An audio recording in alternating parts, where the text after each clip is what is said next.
দেই আমাদের মধ্যে এখন ফিতনা ফাসাদ ঝগড়া মারামারি আমাদের শুরু হয়ে গেছে। একে অপরের প্রতি মহব্বত নাই, ভালোবাসা নাই, মিল নাই, আদব নাই, কায়দা নাই, সম্মান নাই, স্নেহ নাই। এমন আছে না নাই? আমার নবী সাল্লাল্লাহু আলাইহি ওয়াসাল্লাম বলেছেন, হাসরের ময়দানে আল্লাহ পাক এক দলকে বলবে, এ সম্মানিত দলেরা তোমরা কোথায় আছো? তোমরা জান্নাতে চলে যাও। সম্মানিত লোকগণ দাঁড়িয়ে যাবে, তারা জান্নাতের দিকে দৌড় দিবে। রাস্তার মধ্যে যখন ফেরেশতাদের সাথে দেখা হবে, ফেরেশতারা বলবে, হে মানুষগণ তোমরা দৌড়িয়ে কোথায় যাচ্ছ?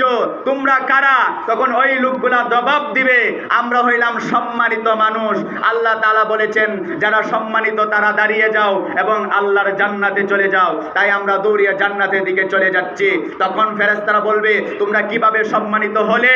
তখন ওই লোকগুলা জবাব দিবে, আমরা মানুষের সাথে যখন চলাফেরা করেছি, একদল মানুষ আমাদের সাথে লেগেই ছিল। তারা আমাদের সাথে ঝগড়া করত, আমাদের সাথে মারামারি করত, আমাদেরকে মিথ্যা কথা বলে ফাঁসিয়ে দিত, আমাদেরকে বিভিন্নভাবে অপমান করত, আমাদেরকে লাঞ্ছিত করত। কিন্তু আমরা জবাব দেই নাই, আমরা চুপ করে রয়েছি, আমরা ধৈর্য ধরে রয়েছি। ধৈর্য থাকার কারণে আমরা সবর করেছি। আমরা মানুষকে তাপ্পরের বিনিময়ে তাপ্পর দেই নাই, ঝগড়ার বিনিময়ে ঝগড়া করি নাই, মারামারির বিনিময়ে মারামারি করি নাই, গালির বিনিময়ে গালাগালি করি নাই।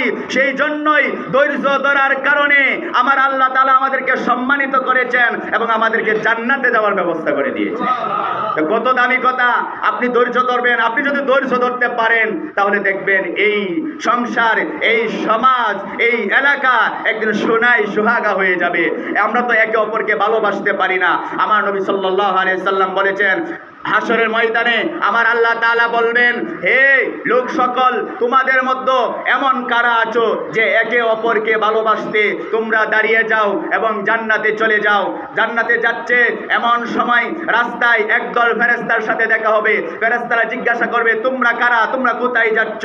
তখন লোকেরা বলবে, আমরা জান্নাতে যাচ্ছি। আমরা হইলাম মানুষদেরকে একজন আরেকজনকে আমরা যখন ভালোবাসতাম, একটি মাত্র কারণ ছিল, আল্লাহ এবং রাসূলকে সন্তুষ্টি করা।